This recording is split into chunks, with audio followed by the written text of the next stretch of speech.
Hello everyone, and welcome to my dollhouse. I'm Osakachan.doll, and I am very happy to have you here today. Your presence truly means the world to me, and I'm absolutely thrilled to share this adventure with you. Before we jump into today's video, I'd like to take a moment to ask for your support. If you enjoy my content, please give this video a thumbs up and subscribe to the channel.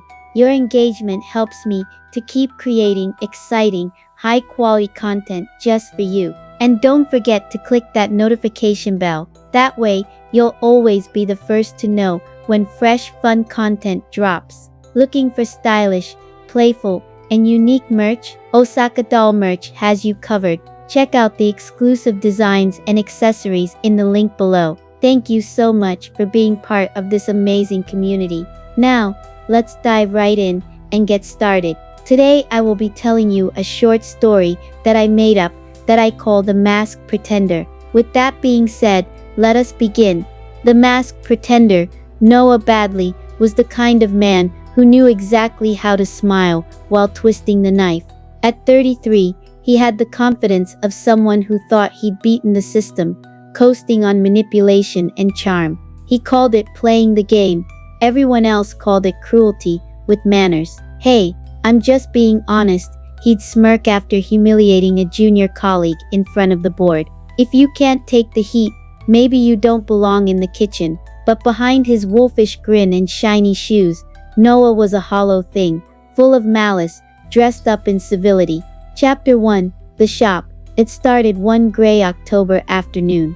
Rain drizzled over the city like it was trying to wash something off the streets. Noah wandered aimlessly, stewing over a con gone wrong, until he spotted it, wedged between boarded-up buildings like a splinter in the world. Curio keepers, rarities from realms beyond. He pushed open the creaking door, a little brass bell chiming above. Inside was dim, cluttered, and smelled faintly of old books and candle wax. Cabinets lined the walls, filled with oddities, a shrunken monkey paw, mirrors with fog inside them, and a violin with strings made from something that looked too much like hair. Then he saw it.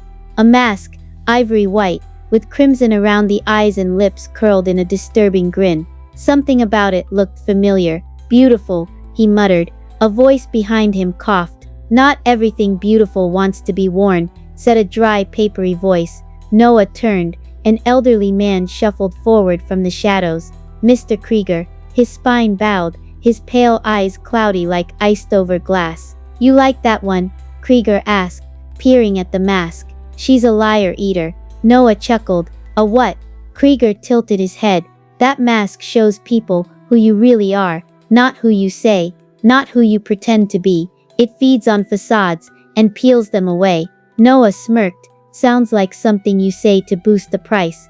I'm not selling it, Krieger said sharply. Too many fools think they can hide from themselves. That mask don't let you. Noah leaned closer, eyes gleaming. You're serious? I'm warning you, Krieger said, voice suddenly colder. Take anything else, but not that. Noah said nothing, just smiled that insincere salesman's smile, then left the shop. But he came back after midnight. Chapter 2, The Theft. Window shattered with a sharp crack. Noah slipped inside, glass crunching beneath his boots. He reached the display and carefully lifted the mask from its stand. It felt warm, almost like flesh. You shouldn't have done that, came a whisper from the back. Noah froze. Krieger, he called out, voice shaking slightly. Silence. Just the wind moving through the broken window. Whatever, he muttered. Old man probably died in his sleep. He didn't see the pair of pale eyes watching from the corner. He didn't hear the whisper that followed him out. She chooses you now. Chapter 3, The Wearing. The next night, Noah wore the mask to a costume party. Everyone gasped when he walked in. Whoa, said one guest. That's seriously creepy. You're freaking me out, someone else muttered. You like it? Noah grinned behind the mask. Had it made special. But their faces changed. Smiles faded. Conversation stopped mid-sentence. One woman stepped back, eyes wide. Is this some kind of joke? What?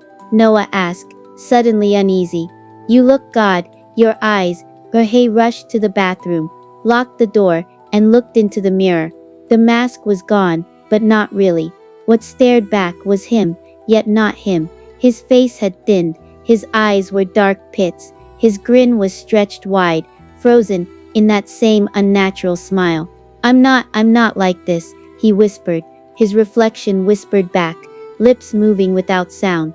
Liar, Noah badly, you are a liar.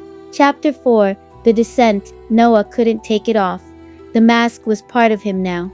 Everywhere he went, people recoiled. No matter what he said, they heard his lies. No matter how he smiled, they saw the cruelty beneath. Sir, I don't think we're hiring right now, the manager said quickly. But you haven't even looked at my resume, Noah argued. I don't need to, she whispered. There's something wrong with your face. Strangers muttered as he passed. What is that thing? He's grinning. Why is he always grinning? And at night, his reflection spoke louder. You lied to your mother about visiting her in the hospital.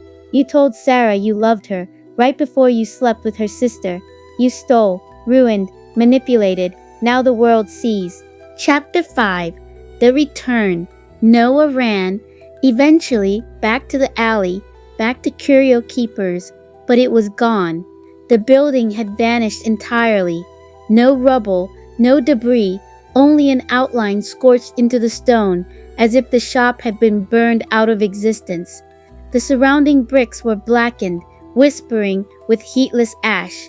The air buzzed with a strange static, the kind that prickled skin but left no sound. Then he saw him, Mr. Krieger, standing silently in the ashes. His coat hung still, though no wind moved. His eyes, once just cloudy, now shimmered faintly with an inner light like candle flames inside ice. You chose this, Krieger said, his voice echoing from nowhere and everywhere. Take it back, Noah screamed, stumbling forward. His voice cracked, bleeding desperation. Please, I didn't know what it would do. Krieger's mouth curved, not into a smile, but something more like pity. You knew what you were. The mask just made it visible. Noah dropped to his knees, his face, still grinning against his will, trembled under the weight of agony. His hands clawed at the mask, fused to his flesh, tearing skin and nails alike. I'll do anything, he gasped. Just make it stop. I'll change, I swear. Chapter 6. The Girl. From the shadows of the ash-choked alleyway, she appeared. A girl, silent as the grave, stepped into the dying light. She was striking, beautiful in a way that unsettled the soul. Draped in flowing black Gothic attire, her presence was ethereal, almost too still to be real. Her long raven hair framed a face pale as porcelain, but it was her eyes that stole the breath. One eye glowed with a soft amethyst purple, the other an unnatural, luminous baby blue. In her hands, she held an old book.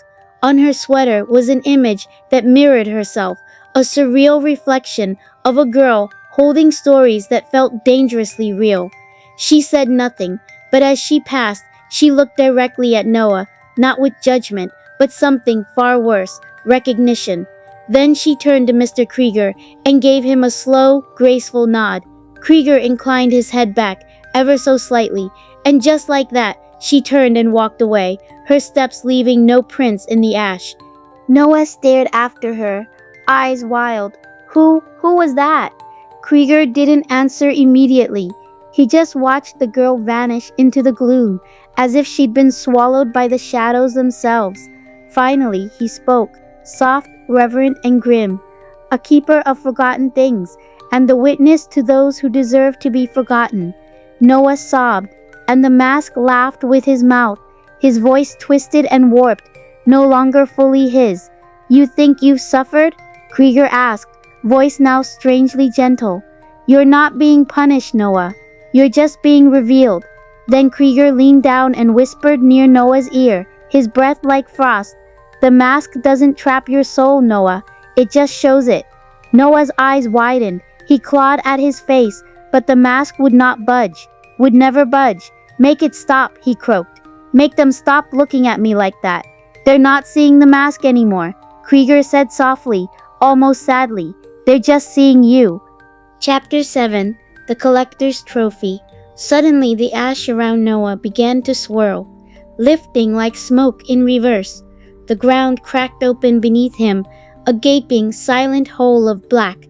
No fire, no screams, just silence.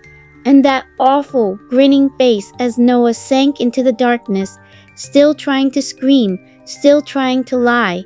Noah Badley was never seen again, but somewhere, in a different antique shop, maybe in Prague or Istanbul, or somewhere deeper still, a mask sits in a glass case. Its grin never fades.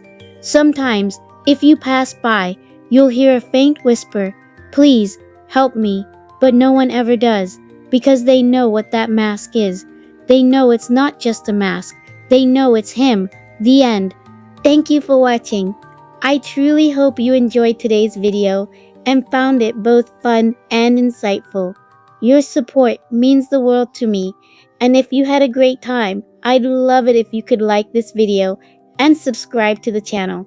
It really helps me keep creating exciting content just for you.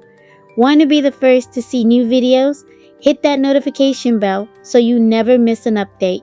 Your engagement, feedback, and encouragement are what keep me going, and I'm so grateful to have you as part of this amazing community. Once again, I'm Osaka-chan.doll, and I can't wait to see you in the next video. Until then, take care, stay awesome, and thank you from the bottom of my heart for being part of this journey. See you soon.